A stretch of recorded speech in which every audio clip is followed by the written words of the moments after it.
to misuse it. Right. You know, I think that like we always have to keep that little bit of perspective in mind that like we can't fully understand the intentions of empire right now. And that's one of the reasons we always have to be very cautious in how we approach the topics of empire, because a lot of times we're playing right into their hands, or we completely misunderstand what needs to be done to try to stop it, or things like that. And we don't usually really know what they wanted until many, many years later. Bringing this back around, 1953, we couped Iran's government, and in 2013, we admitted it. Okay? So at the time, you know, our government was absolutely pushing a line that we had nothing to do with the blah, blah, blah. You know, this is the will of the people of Iran, all this shit. And now we just openly admit that this is a thing that we did. Again, these like evil purposes, somebody said that in chat, well, evil porpoises, but still. These evil purposes that the empire has, like we don't understand all of them in their time, and we have to really keep that in perspective while we're trying to figure out what's going on. I love the dialectic. Bing bong.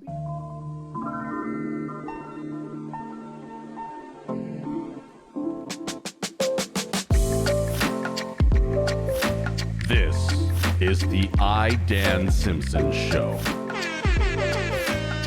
We do it because it's right.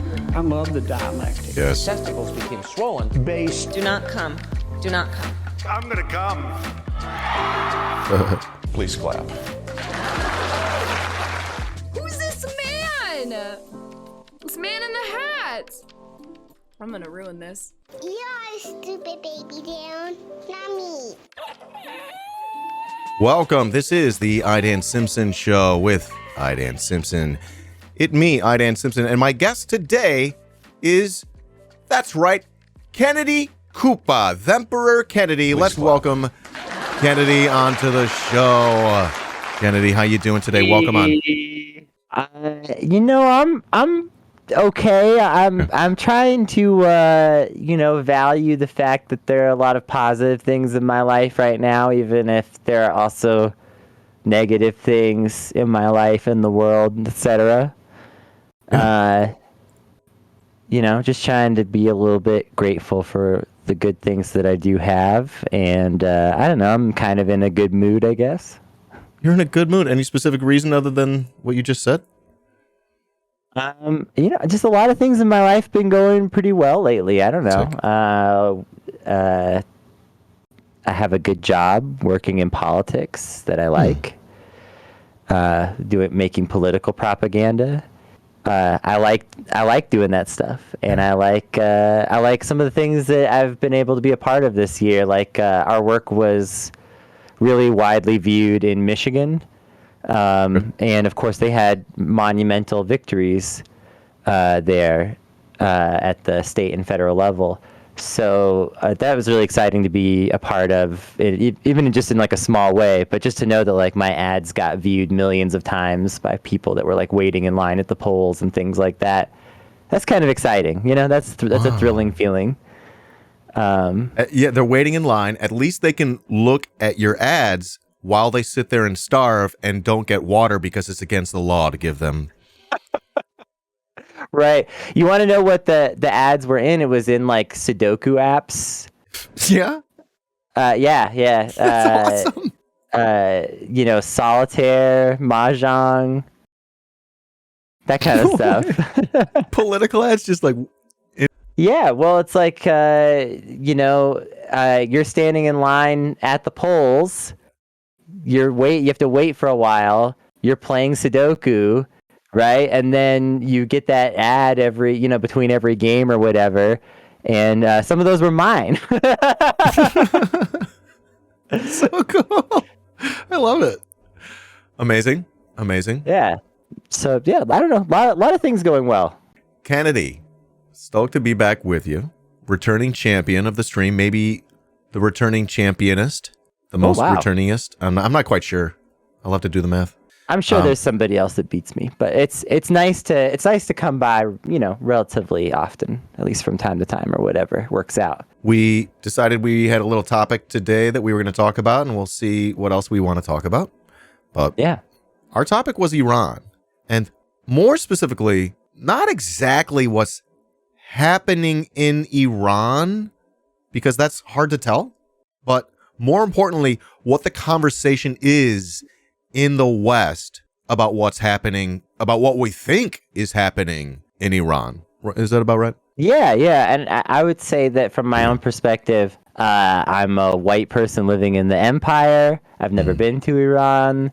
I do know some people that are from Iran or live in Iran now that I, consider somewhat trustworthy sources of information sometimes, but I also don't consider myself to be any kind of expert here or to be able to speak for those people or anything of the sort. I do consider myself to be somewhat of an expert in media, propaganda, and the American empire, though.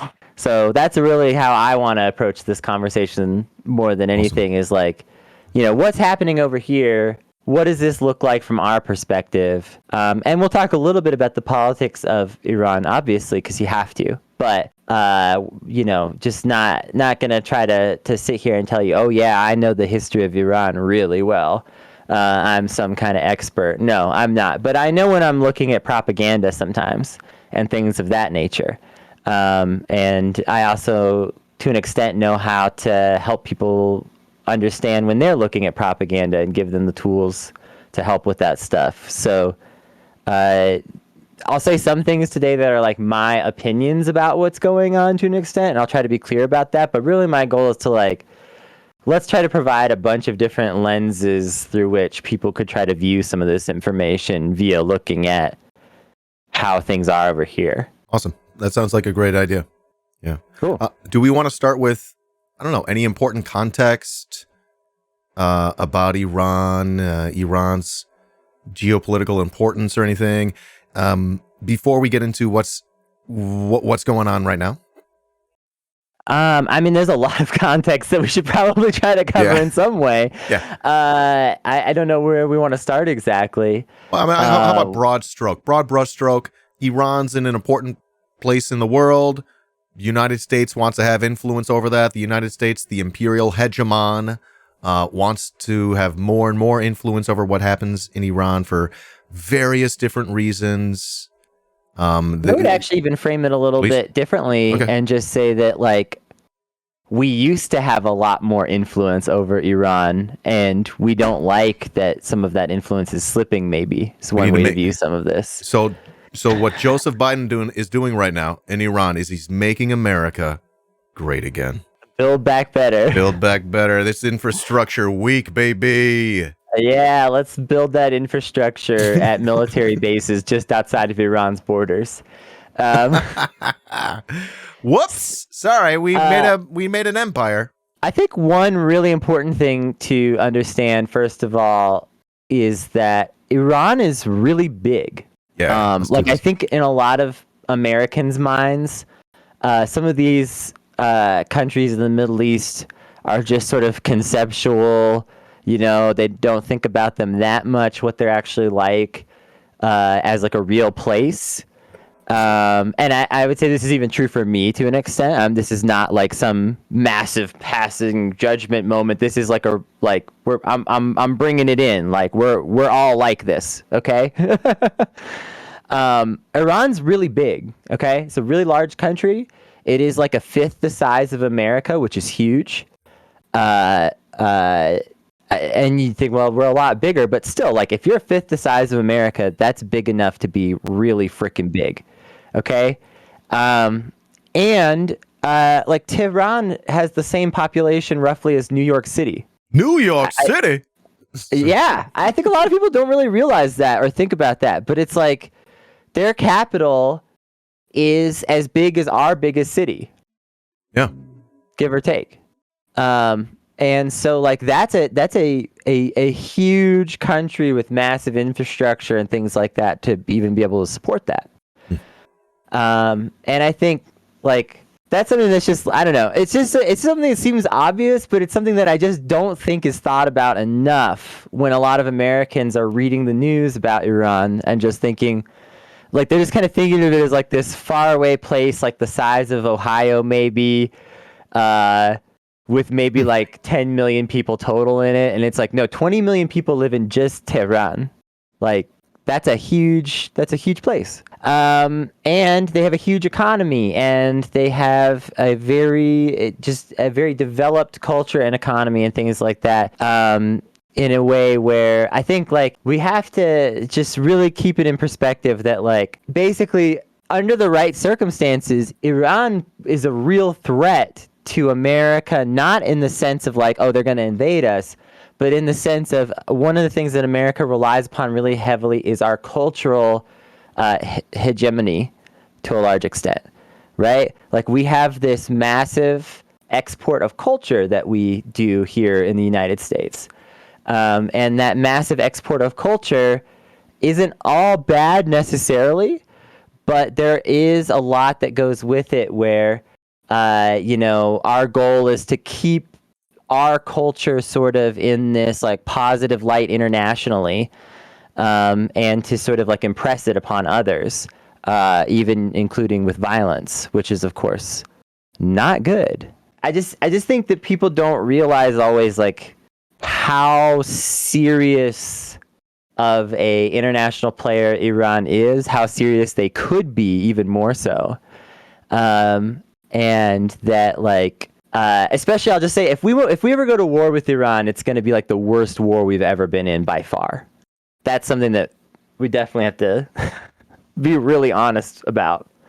It's going to be like the absolute worst war America's ever been in. Does the United States have a history of cooing Ukraine? I'm sorry, Iran. that was a Yes, slip. to both questions. That was a slip. 100% a slip. I'll try that again in case I need to edit this. Kennedy, does the United States have a history of cooing Iran? Yeah. There's that. Big time. So there's that. There is that, and I think that history of cooing Iran is complicated in viewing this current situation, because on the one hand, clearly there is a precedent, and I don't think that can be ignored or should be in like trying to decide how to view the current politics. But also, it's important to look at why the government in Iran was couped in the past by the United States, and why we might or might not want to do one now when we're trying to judge like what's really happening, right? Yeah. And I will say that it's impossible for people like you and me, and by you and me, I just mean the working class in this sense, and I'm usually not a class reductionist, but in this sense I will be. It's really hard for working class people to fully understand the motivation and intentions of empire. I don't fully understand the motivations and intentions of empire. You don't fully understand the motivations and intentions of empire. And the reason I could say that with confidence is because we don't think like the people that pull the levers of empire. We fundamentally like don't have the ability to be ruthless and cruel the way that they are, right? Like you or I could never sit there and order drone strikes all day. Like that's not wired into our brain. Even if it was people that we knew that we hate, even if it was like, here, you can use this drone strike computer to just drone strike like rich people, you'd hit a few of them and then you'd be like, I don't know, this is starting to feel weird. I don't know if I can just do this all day. Like this feels kind of fucked up, you know? Not with that attitude. Just because like we're not as ruthless as some of these people that run empires, and like I think it's fair to say that like this is not like a bootstrapping argument. I want to be clear about that before I say it, but I think it's fair to say that a lot of people have opportunities to get further into the empire, and you can kind of choose or choose not to do that. And I think like it's pretty obvious like by the lives that you and I lead that like we haven't done that, you know? But you can look at, okay, I'm gonna tie this into, I wanted to bring up Kirsten Sinema. You can look at Kirsten Sinema's story and see that this is a person who calculatedly wanted to get power for nefarious reasons, and not like deeply nefarious. I'm not like getting into some QAnon shit here, right? But just like she wants money and power for her own purposes. That's really, really obvious now. And so, you know, a lot of people go into politics for the wrong reasons. This is not a conspiracy to say that some people would be attracted to power to misuse it. You know, I think that, like, we always have to keep that little bit of perspective in mind that, like, we can't fully understand the intentions of empire right now. And that's one of the reasons we always have to be very cautious in how we approach the topics of empire, because a lot of times we're playing right into their hands, or we completely misunderstand what needs to be done to try to stop it, or things like that. And we don't usually really know what they wanted until many, many years later. Bringing this back around, 1953, we couped Iran's government, and in 2013, we admitted it. Okay? So at the time, you know, our government was absolutely pushing a line that we had nothing to do with the blah, blah, blah. You know, this is the will of the people of Iran, all this shit. And now we just openly admit that this is a thing that we did. Again, these, like, evil purposes, somebody said that in chat, well, evil porpoises, but still. These evil purposes that the empire has, like, we don't understand all of them in their time, and we have to really keep that in perspective while we're trying to figure out what's going on. Excellent. Because sometimes it's like what seems like the obvious thing to us that, like, the empire would be doing is not what they're doing. I just think it's really easy to lose sight of stuff like that. Because I think, like, it's very easy to look at this situation and say, well, obviously we want to overthrow Iran's government. But would we actually want to overthrow Iran's government is actually a pretty complex question. Because we've worked hard to cultivate this special government that Iran has that is simultaneously a bad guy for us to play against, but also realistically concedes to a lot of stuff that we want that previous governments would not. And in particular, I'll point out, a lot of this has to do with the nationalization of Iran's oil, all these coups. So in 1953, we have the coup that we admit to, and that's because Iran nationalized their oil and kicked the British out. Because it's their oil. And fuck colonizers. Okay. IDK. Yeah. But what not everybody realizes is that although we installed, we brought the monarchy back to Iran, installed a Shah, is that Shah kept the oil nationalized. He did not change that. And under the Shah, actually, Iran became very prosperous. And a lot of people in Iran had mixed feelings about the return of the monarchy overall, but it was a secular state. It was. Oh, I'm not disagreeing about this. I'm going back to the oil. I do disagree about the oil. I don't currently agree about the oil thing. I do think they split it up between the British, which is why the British intelligence were involved in it, and some other European states, including the United States. I think they split it up and everyone got a piece. It was not what... I mean, there was a reason they couped them, you know what I mean? And I think that was the main reason. I would like to just put that out there and say that I'm not sure that I agree with what you just said.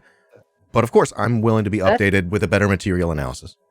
That's fine, but I'll invite you to keep listening. I'll have to find that, and I'll keep listening. I'm sorry I want to make sure I hear your where point. I'm coming from, and I'll listen to where you're coming from. And even at the end of the day, if we don't agree 100%, we're going to stay friends because we're not weirdos. Right. I just want to improve my material analysis, and that's what we're doing. And that, I love it. Here's what I have to say about the oil, though, that I think is telling. Okay. It's the 1979 coup, the one that we haven't admitted to yet. Okay. And yes, in my opinion, that was a U.S. coup. You're welcome to draw your own conclusions, you know, folks out there watching. I don't expect you to necessarily believe everything that I believe, but I believe that the 1979 quote-unquote revolution was also a U.S. coup. First of all, I'll just say that there's a lot of evidence that a revolution in Iran at that time doesn't make a lot of sense. Revolutions usually are precipitated by certain factors and events that are almost universal to the nature of revolutions. Such as, like, for instance, you almost never have a revolution in a great economy. And that's exactly what you had in 1979. That's weird as shit. Just on its face. That's so weird. So you have to look at stuff like that with a really serious skeptical eye, because even mainstream capitalist writers and thinkers will say that that's odd. All right, because that doesn't happen very often. Usually, if your economy is booming, you do not have the conditions for revolution. You have a booming economy. You had massive financial support from the West that was sort of cut off by this revolution. That's also something that you don't normally have a revolution seeking to overthrow massive beneficial financial aid from external countries. That's pretty bizarre on its face as well. A lot of things about this revolution don't make sense in terms of just, usually revolutions happen in places where people are feeling oppressed, desperate, hopeless, like they have nothing to lose. People who have great jobs don't usually participate in revolutions. That's just the reality. Here's the other telling thing about this, though, and this is back to the oil, is that this new regime that's installed in 1979 is ostensibly hostile to the U.S. But we know that that's a lie because of the Iran-Contra scandal, all right, that happens almost immediately after they're installed. That, like, they weren't truly, there wasn't, like, we were, on the outside, we were saying, oh, yeah, we'll never sell arms to Iran again. They're our enemies now. And on the outside, Iran was saying, the West is the enemy, blah, blah, all this stuff. And then behind closed doors for 6 years, we're dealing arms in silence, right? Yes. So clearly that doesn't match up. The other thing that doesn't match up is that, that nationalized oil industry ends in 1979. What's up with that? Don't you think there's something a little odd about that? Especially because, and again, even if you disagree with me a little bit, the CIA's stated reason for getting involved in the 1953 coup was that Britain asked us to because of the oil. So clearly we would not have been satisfied by this Shah who was sort of friendly to the U.S., and, wanted to be buddies with us, but also wanted to keep oil nationalized, even though that was the thing that, got the last guy thrown out, and, build a more prosperous Iran. And Iran's economy in the late 70s is insane. Like, their economy's off the charts. In a timeline where Iran's economy just stays booming from the 70s on, they are literally like a country that we talk about every day, the way that we talk about like China or India and their big economies, or Japan and its big economy, something like that.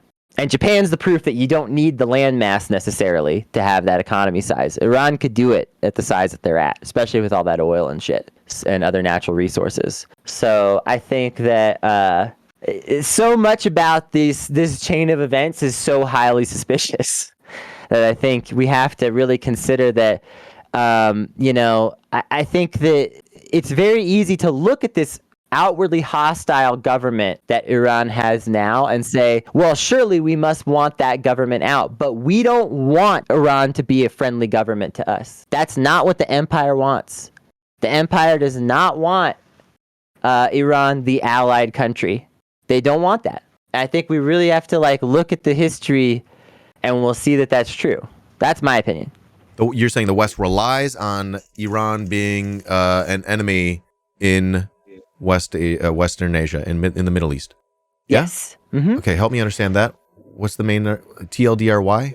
Imagine a scenario where a bunch of the relatively wealthy and natural resources nations in the Middle East all banded together, form their own empire. What would that be like for the West? It would not be good for the owning and ruling classes of the West. Yeah, it'd be fine for you and me, right? Well, it might jack up our gas prices and some shit. The hurt always trickles down. That's the true trickle down effect. Right. There's always going to be aspects of the hurt that trickle down. But overall, it wouldn't affect you and me that much. But it would be a disaster for the owning and ruling class in the United States. It would ruin their Christmas. Yeah. Big time. They need that lithium for those new smartwatches.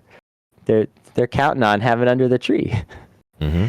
If some kind of grand empire formed out of some of these Middle Eastern nations, it would, in theory, economically rival anything in the world or eclipse, perhaps.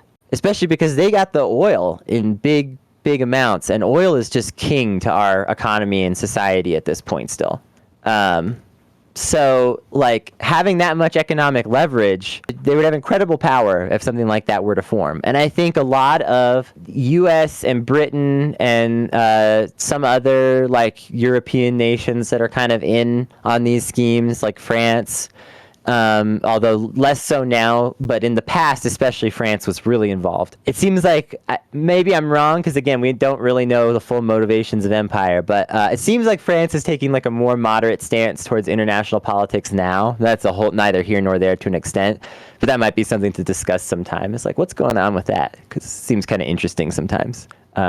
They seem to be playing like a little bit more political realism than a lot of other nations, is what I would say. Which is like, I think that's interesting because a lot of nations are just playing total political fantasy. But that's neither here nor there. But basically, I think that there's like a deliberate pattern by the U.S., Britain, and some other nations that you can follow historically, that is to prevent any kind of anything like that from happening. And I think that you'll notice that there's a cyclical nature to like how we destroy these economies periodically. Like when we went to war with Iraq under George Bush, Iraq was at a economic boom. That's not a coincidence. It's just not. Part of how we choose which of these nations is going to be the bad guy at a given time is based on this shit, as far as I can tell. You, Kennedy, were talking about sort of some sort of West Asia, Middle East cooperative sort of bloc. What would you think about a bloc of China, Russia, India, Turkey, and Iran? Because I know that there's some movement towards that, and moving. If it is successful enough, this will completely crush U.S. dollar supremacy, things of that nature. So as I'm prepping for the episode, I'm learning more and more about it. I'm not the Iran understander either, although listening to you talk, you understand more than I do. But we find out as we're researching that Iran's going to move away from the U.S. dollar with this trade deal with Russia. They want to sort of ease the pressures in Iran, and they're contemplating an array of alternatives.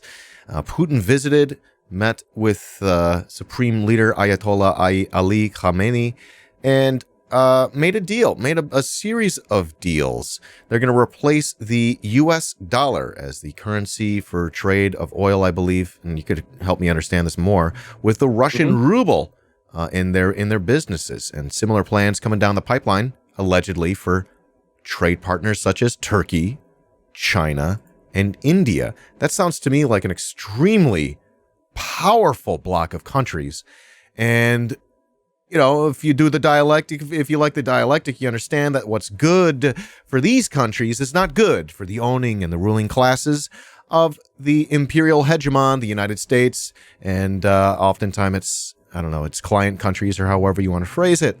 And oftentimes what's bad for them is good for the working classes of those countries. Totally. Oftentimes. It's not a perfect understanding there, but that's a general, I think, broad brush stroke there. All right, what do you think about that? Yeah. No, yeah, I think that's actually it's a very crucial part of all of this equation to an extent. Now, I will say that I don't think that the U.S., and this might be to like the fault of our government, to be clear, but I don't think that the U.S. is taking like the whole BRICS thing very seriously. Like basically there have been like a number of these like sort of alternative economic blocks that have been built, and we've managed to crush them over and over again for the most part. And so I think like a lot of our government is just sort of convinced that like we will always sort of have the upper hand on some of this stuff. And I don't think that's true, but I think that there are people in our government that are sort of convinced that it's true. So I think that there's like an extent to which like, I think like BRICS won't be taken seriously enough until it's too late, basically, you know, and that like one day like BRICS is suddenly going to like completely, or in like these economic blocks that they're forming around it is going to like completely eclipse the whole like US dollar based economic block. And then we're just going to be like, oh no, how did this happen? That's just how I feel about it. I think so. I think the United States fucked up in its time that it had as the imperial hegemon to create a system that didn't turn everyone against it when it became, I don't know, more and more clear to these countries that you know, they can create a multipolar world instead of relying on the violence that's required to you know, living along with this, you know, the unipolar world of the United States as the leader of it, and just shitting the bed every moment. Yeah. So I think that there's definitely a lot of interesting things there. However, this does not entirely eclipse the fear / concerns about like a separate, you know, a power growing in the Middle East all on its own, basically. And the reason I say that is because a lot of this comes down to natural resources that are physically located there. And of course, like if we were to talk about, for instance, Afghanistan, we would have to talk a lot about how there's probably some of the largest known resources of rare metals in the world that are known to be, you know, ready to be mined are in Afghanistan. And there's a lot of mining of those metals going on. And that was very critical to like the decision to get involved there on the US's part, was to secure our involvement in those resources. And there's some people that could make a compelling argument. I'm not saying I 100% believe this, but there are people that could make a compelling argument. Basically, we pulled out once the corporations had invested and like, you know, secured enough footholds there that like we didn't need to keep doing anything, basically. That like once these like big corporations that want these natural resources in Afghanistan had their mines set up and their contracts signed and all that stuff, and their contracts are still good, you know, it doesn't matter that this much more radical government is in charge, in effect, Taliban government. It doesn't matter that they're in charge now. They're just collecting the money instead. You know what I mean? Of, you know, the people that were there before. They're not actually like throwing out these corporations in mass or anything like that. Maybe one or two, but not in mass. And so anyway, like I said, there's like, you can make kind of a compelling case that like we quit in Afghanistan as soon as that happened, because you kind of have to look at a situation and even ask like, why did we leave when we did? We just like stayed there for like a really indefinite amount of time with no end in sight. And then all of a sudden we were just like, actually, we're done. Never mind. Like there's something to that's not, that wasn't actually a decision made on a whim, you know?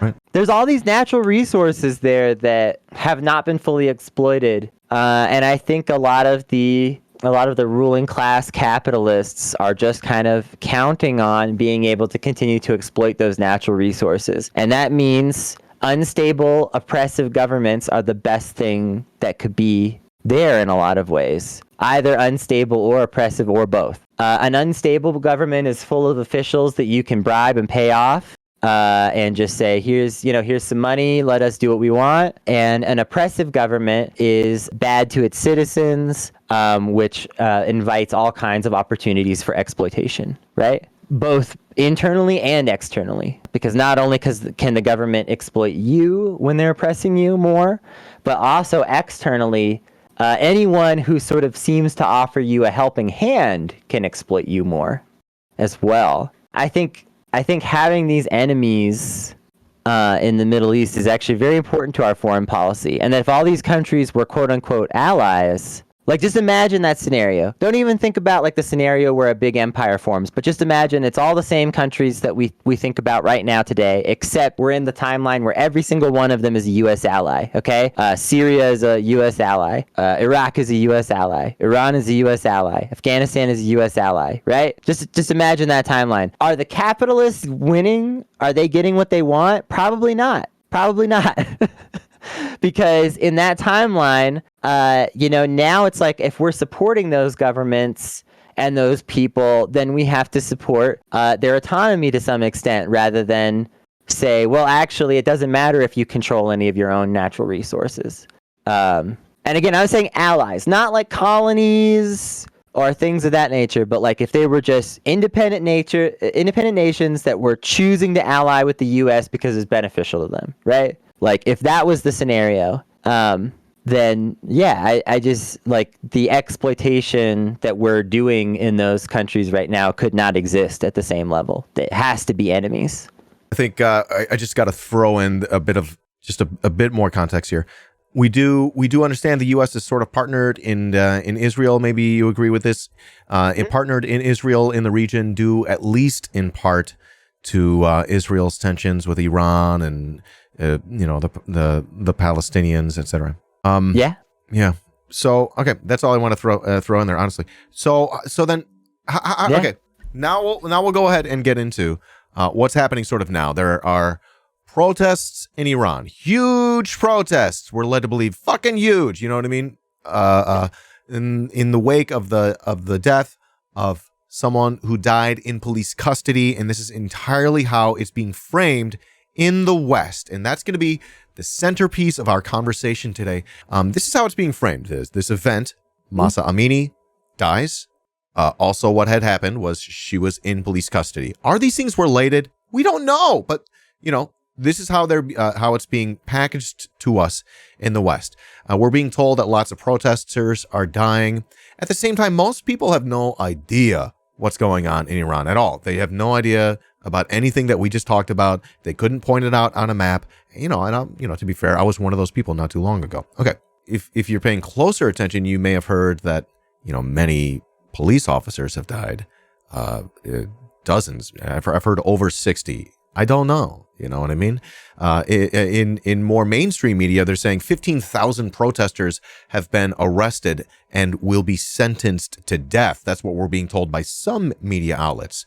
It's pretty wild, sort of the range of claims being made. Okay. Yeah. What's going on in Iran? What's actually going on in Iran? I wish I could tell you with certainty. Exactly. We don't know. Wish I could tell Most people have this spot in their head where when they reach out to the spot in their head where there should be information about Iran, there's nothing there. It's just blank. It's empty. And because of that, bad actors are able to fill it with a whole bunch of sometimes bullshit. Sometimes it's true. Sometimes it's not. Sometimes it has fragments of truth. Sometimes not. It's really hard to tell what's true and false when it comes to enemies of the West because, it's like sometimes we really do want to overthrow these governments and sometimes we don't. And we're just pretending for the sake of, a sort of show that we're putting on.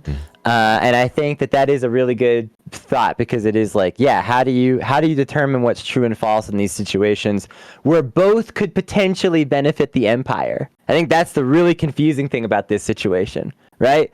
I think we can sit here right now and we can make a really compelling case that these protests benefit the empire. And then we could sit down and then spend just as much time explaining how these protests are bad for the empire and that the best thing for the empire is for Iran's government to stay exactly the same. Like, I really feel like we could just sit here and make an incredible case for both. So how do you judge that? It's really hard, actually. I think the best thing to do is to start with what the fuck do we know? Let's lead with that. Because a lot of people don't lead with that, and then instead they lead with here's what we're being told. And or here's what I feel. Here's what I feel. I'm going by vibes here, right? Here's what we're being told. Here's what I feel. And they do that, and they help to manufacture consent for a Western intervention or a coup. How do we talk about this? Because we're being told that 15,000 protesters have been arrested and are going to be put to death. I don't know if you've heard those claims. 15,000 are going to be put to death. Heard the claim, yeah. And you give it any amount of scrutiny, and you find out, wow, well, this information is coming from, a Western bought and paid for NGO. And that's just how many people have been arrested. And we only know of one person that's been put to death. And at the same time, what they're not telling us again is a lot of times they're not telling us is that 60 police officers have been put to death. What would the response be here? If, don't we think if someone killed a cop, they would sentence them to death? Not to say that I'm into that kind of penalty. Okay, but this is what I'm saying. What are we to believe? Because we're being told this 15,000 number by the same people that told us weapons of mass destruction. Wouldn't you like it to be the case that these Western media outlets had some fucking legs to stand on, so that when it came time to talking about these things, we would be able to trust them? I wish. Yeah, it's impossible to trust pretty much anyone. Even a lot of our our leading sort of left content creators are not trustworthy, and we know this. I'll point to the one who I always love to talk about is Jimmy Dore. Still gets to sort of command and call himself a leftist, and put on that presentation and a lot of people still buy into the idea that he's somehow left wing. People like that are very untrustworthy. So even in our own circles, I'm gonna name him because he's the one that I feel free to use as a punching bag. I'll just say that there's others, and that I don't want to necessarily get into all of that because that's a can of worms. But we know that we can't even trust all the people, even in our own spaces. I don't trust myself. I one up you. Yeah, right. I don't trust 100% of my own opinions for sure. That's honestly healthy. Yeah, and I encourage people not to just take everything that I say for fucking granted. That's for sure. Especially not everything I post on Twitter. That's why some of the stuff that I post is just blatantly misinformation. It's just to remind you that you have to fact check the shit that I post. You can't just be like, oh, Kennedy said it. Kennedy's smart. I'm sure it's good. No, you fact check me. You fact check me every time. And that's how that's how everyone should be treated that's in media, basically. I'm a big fan of a material analysis, a dialectical material analysis, and the best kind of conclusion is one that you don't reach by yourself. It's one you reach as a community. I love to do it with my chat.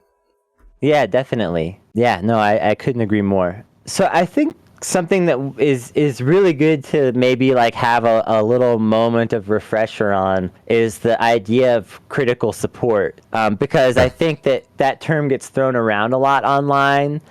People will see a picture of Charlie Day doing something funny, and they will post under it, critical support for Charlie Day or something like that, right?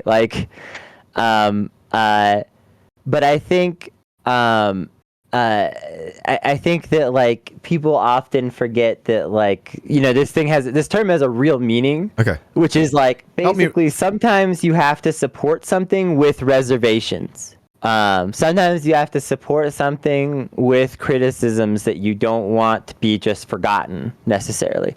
And actually, this kind of relates to what you were just saying about making decisions together, because this is sort of core in some ways to some of the ideas about consensus-based decision making, which is a sort of alternative or in some ways compatible idea, philosophy about decision making that's somewhat compatible with democracy, sort of an alternative to it in some ways.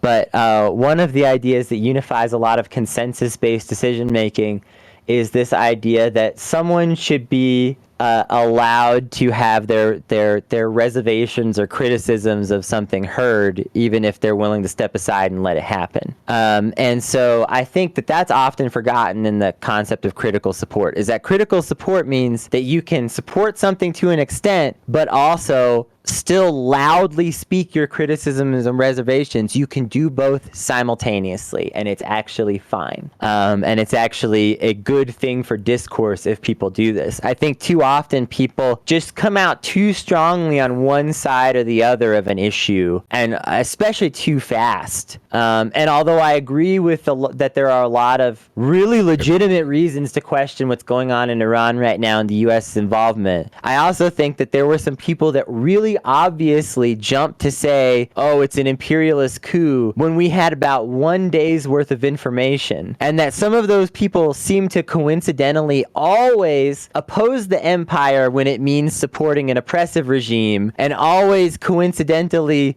say, oh, this is the empire's meddling whenever progressive change seems to come around. Like, you have to notice that there are people in our left online spaces that are kind of like that. And I think that can't be ignored. Like, that's kind of a problematic set of views, in my opinion, that leads someone into that pretzel. And I get it. It's confusing when you're thinking about how to be an anti-imperialist in some of these instances, because sometimes being an anti-imperialist does mean agreeing with something that you would normally disagree with, but in the context of somebody else's life and culture, right? Like, I think that's like one of the tough lines for a lot of people with some of this stuff.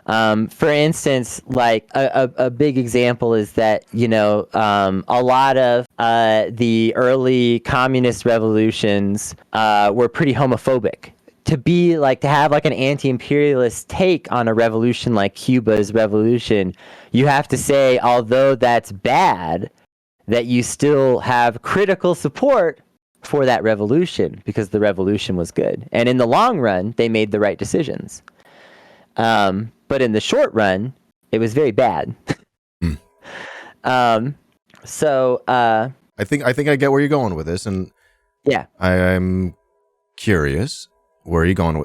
If when we tease this out, how this materializes? But I think this could be good.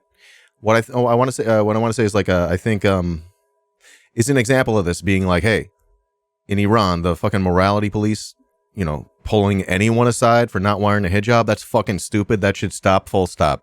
Like, that's critical support for someone who is and then being like, hey, also they trying to coup the fuck out of Iran.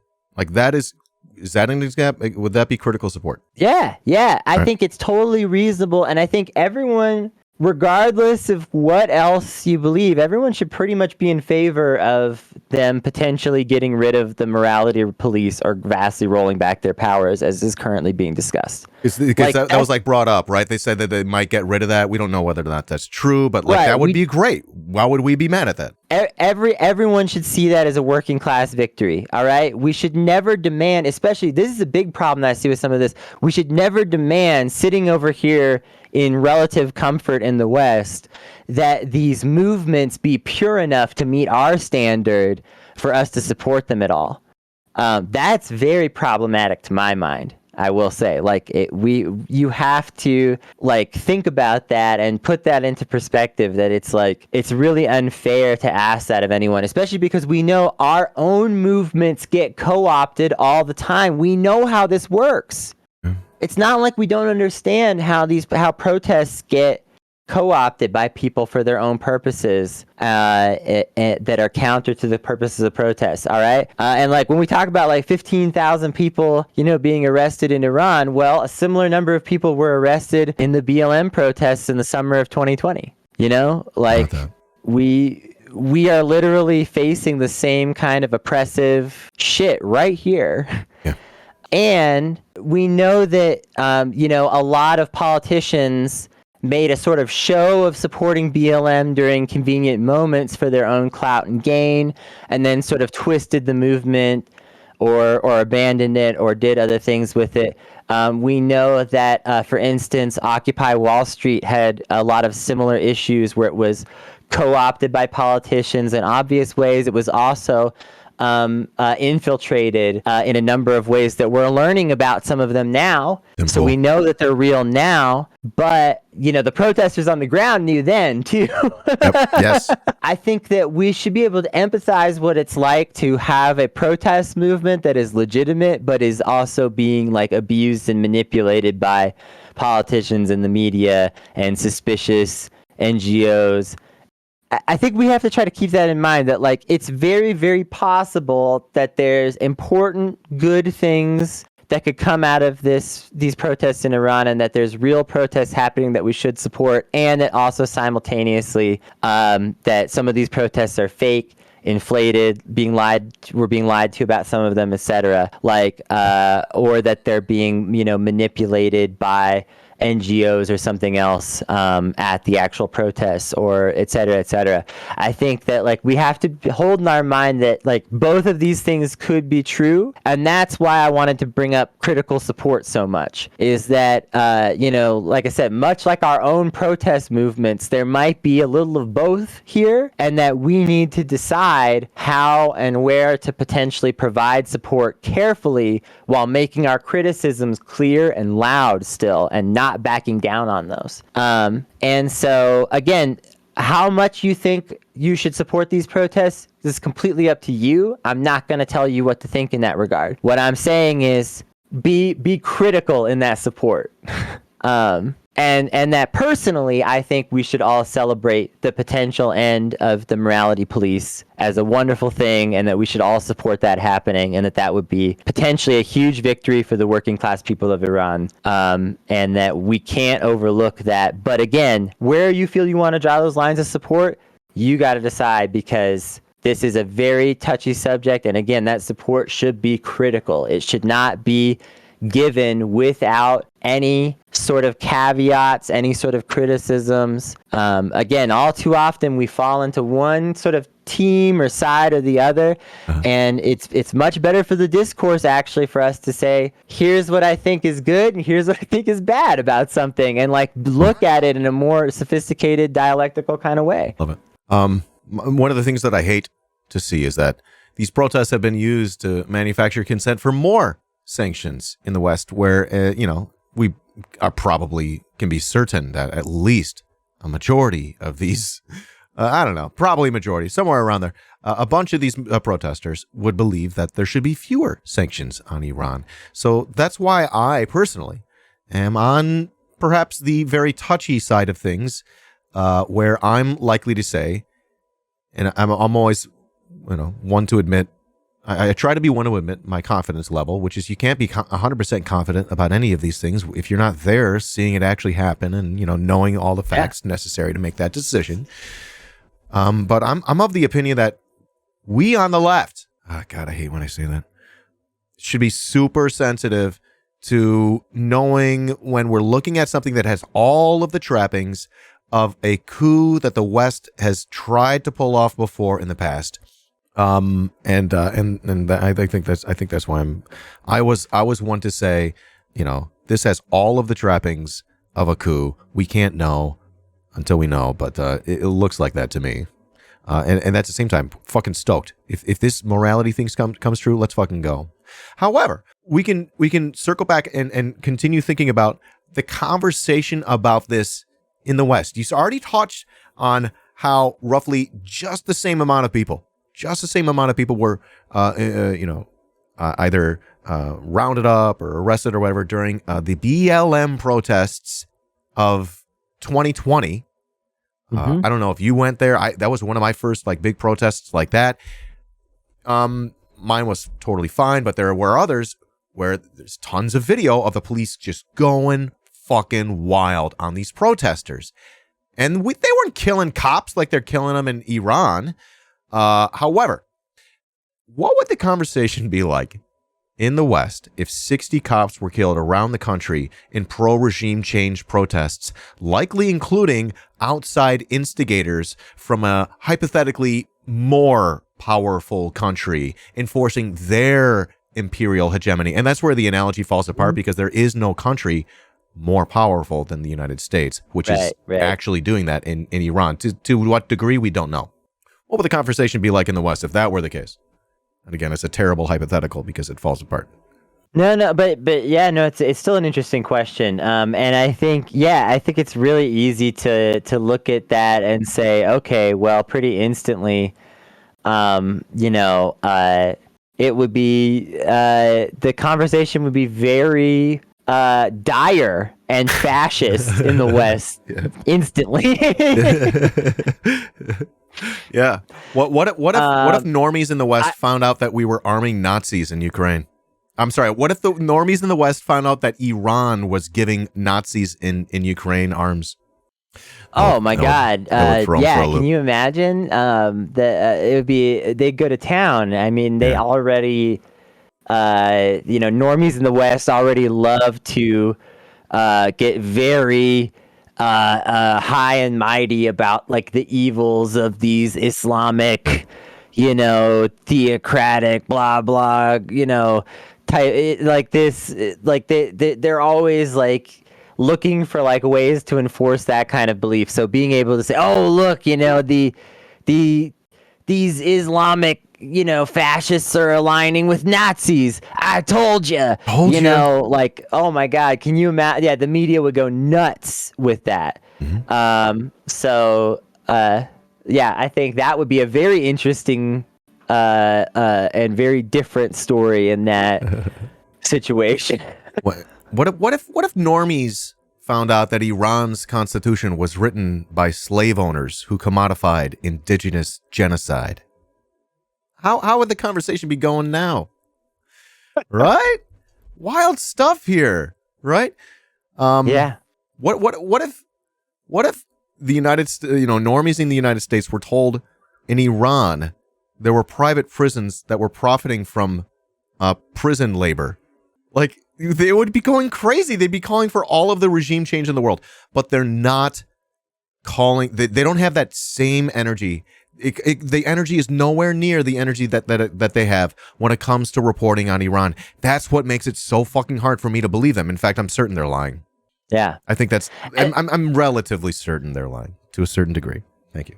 This is why it's really important to be an anti-interventionalist, in my opinion, and like a very staunch anti-interventionalist, not like to not have much flexibility on this issue, is because they're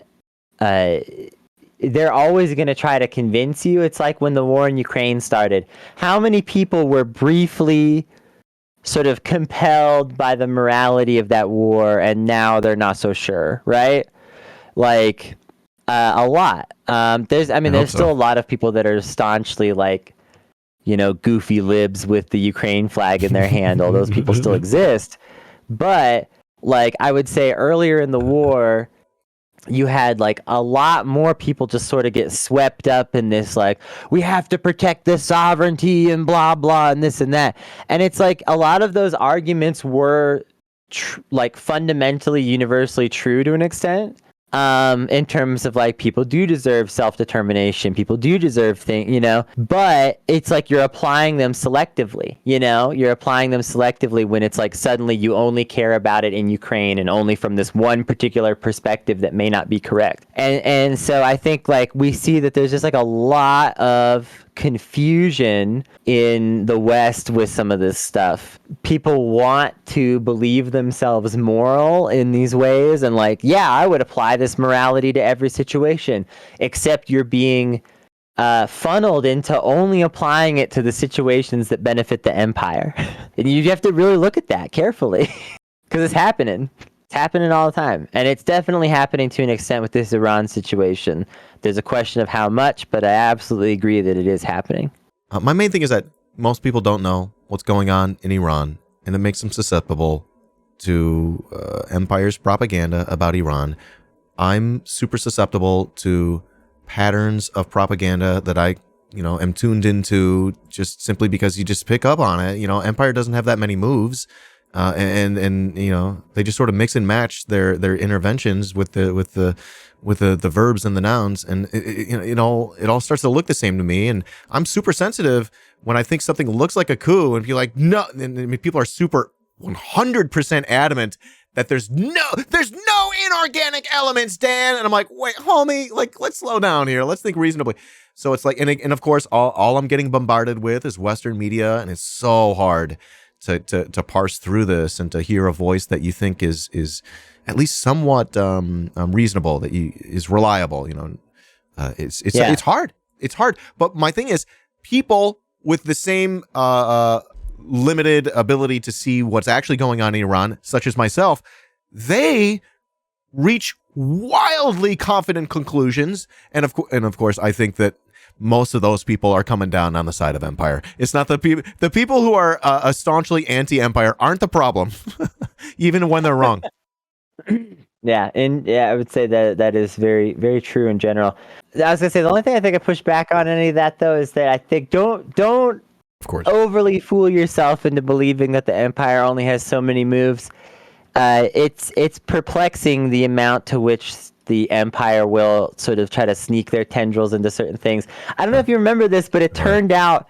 Do you remember the Guilty Gear trans character controversy? Bridget. Do you remember this? Bridget is a character in the fighting game Guilty Gear series. It's a long-running fighting game series. It's not a game that I play personally, but I know some people that are into fighting games, and if you're into fighting games, a lot of people really like Guilty Gear. It was recently revealed that Bridget is trans. It was long speculated that she was, but there was also, like, it was a little unclear, and some people kind of thought that she was a femboy or this or that or blah blah. But it was explicitly revealed that Bridget is trans by the developers of the Guilty Gear series, and this created a huge uproar online. At first, the information came out, and it was like a little unclear how authoritative it was. But then, like, the developers of the series kept doubling down and being like, "No, she's trans. Shut the fuck up." No matter how much these people would like protest. And the original creator of Bridget even said, this was not a decision made like because of the culture now. She was always meant to be trans, and I like, people weren't ready for me to reveal that at the time, basically. And so there was this whole conversation about that. Now, what you're probably thinking is, wow, that's pretty interesting, but it's also pretty niche, right? It's not of great consequence, this conversation, right? Well, apparently the FBI didn't think so, because it was revealed that the FBI had some plants online that were involved in this conversation on the side of Bridget is not trans. So I can't tell you why, but it's just it's a sobering reminder that the Empire might seem to be stale in its plays sometimes, but also the shit that they will involve themselves in might fucking surprise you. Holy shit, you just blew my mind. What a story. That's my only caveat to what you said, because otherwise I agree, but don't get too complacent. I like and it's a good reminder that we don't always know what the Empire is gonna what things they're gonna go for, what issues they're gonna involve themselves in, or how. And so it's always good to make sure that when you're making these logical decisions, that Occam's razor cuts both ways. And yes, there's a lot of obvious signs of propaganda in one direction, but don't rule out the idea that there could be propaganda in the other direction as you're making your judgment calls about how to view this stuff. You know, always rule in the idea that, you know, they might be propagandizing from the direction you don't expect, or they might even be propagandizing from both directions for an even more nefarious end. Or the other thing is that our government is not one unified perfect conspiracy, and so one part of the government might want to overthrow Iran and another part might not want to, and they might both be propagandizing our asses right now, and we just have to accept that all of this is fucking possible and do our best to wade through it. This is a material analysis. Nothing you said was a lie, and this is what gives us the foundation to think about these kinds of things and be able to try to cover these things in real time. That is the struggle, right? I often err on the side of what I consider to be anti-Empire. Yeah, that gives us a good reason to always double check yourself before you double wreck yourself. That's right. Double wrecking yourself way worse. You hate to see it. You hate to see it. That's like when you fall off your skateboard and get hit by a car. The same like 30-second. Yeah. and then a bird shits on you. Kennedy, I know we were thinking about talking about plenty of a couple other things. I think we did a fucking good job today, though. I think, that's pretty damn good. That's awesome. But before we wrap up, anything else we wanted to make sure we mentioned? I feel like I've made all my main points. I just want to tie this back to Kyrsten Sinema one more time. Yeah. I hope you do. And just say that it is definitely, in my opinion, that Kyrsten Sinema's decision to become a quote-unquote independent is a very a very suspicious decision that we should all view with a lot of scrutiny. While we're talking about viewing things with scrutiny, trying to look at all the different angles, etc., there's definitely like some suspicious stuff about this in terms of and we also talked a little bit about like people being made to play roles and stuff like that. Obviously, it benefits the people that don't want anything to happen meaningful or good in our government to have Kirsten Sinema become an independent right after Warnock wins, right? That's very coincidental. Because now there's no possible way to hold her to any standard for how she votes. It's just not possible. I just want to point this out because I think that we're going to eventually find out who paid for this. This is my little nugget for y'all to think about and stew on. I think we're eventually going to find out who paid for Kirsten Sinema to do this, because I think somebody. I don't have a specific person in mind right this second. I want to be clear, but I think that there was like a specific person or group of people that paid for this, that wanted the Senate to be divided, and that Kirsten Sinema has been looking for a money answer to get out of politics. It's clear she's not wanted to stay in politics for a long time, but has rather wanted to make some kind of transition into like something more corporate or something like that. She's signaled that several times. She's made several moves that are very bad if you're planning to run for re-election, including this one. So I just want to put that little thought into everybody's head as a little conspiracy to noodle on. That's brand new, just for Dan's chat. Just for the only Dans out there. Love it. This is something that I haven't really talked about yet, but it's something that I truly do believe. We are going to find out who paid for this eventually, and it's gonna blow our politics wide open, except most people won't care at all and everything will stay the same. Love it. I'll smoke to that. All right, Kennedy. I had a lot of fun with you today. Thank you so much for being super duper insightful. This will give me a lot to think about as I'll go back and I edit and I listen to it and I think about it. And Kennedy, you're wonderful. Thank you so much for having me. My pleasure. Before we let you go, can you just give us a quick idea? How can we support your content? What are you up to these days? Are you still on the Sentai Truthers podcast? I have a few things that I'm doing. First of all, follow me on Twitter if you don't, at Kennedy T. Cooper. Everything that I do eventually makes its way onto Twitter. That's like my main outlet for stuff, content of any kind. So definitely follow me there. I have a couple of podcasts I'm involved with. The Sentai Truther Club, which is currently on a little bit of a hiatus because my co-host moved, but he actually moved here, so it's going to be easier for us to collaborate. But the move was really stressful, and he has a new baby, and he moved and stuff, and so we're just taking a little tiny break. But we've already watched almost every season of Power Rangers and reviewed it. So if you haven't heard of this podcast yet, check out the Sentai Truther Club on anywhere you get podcasts, such as Spotify, Google Podcasts, whatever. We also talk about some other shows, but mostly the Power Rangers. We've had some incredible guests, some very interesting guests, some very fun comedians, some very cool leftists. Probably one of our most notables that I think this chat might enjoy is we have an episode with Carl Za. It's really good. You might check it out. Yes. He's a Sentai guy. Yeah. He loves it? He's into it? He's into it, yeah. I was into it as a kid, but I was too embarrassed to tell my friends. Well, when we come back, you should come on the show. Hey! But yeah, we made content for that show for a couple of years, and now we're taking a little bit of a hiatus, but we'll be back to it soon. And again, we reviewed almost every season of the Power Rangers, so go nuts. I'm also on the Worst Week Yet a lot, especially the Patreon. If y'all know that show, and if you don't, you should. Andrew Hillary, one of my very best internet friends, and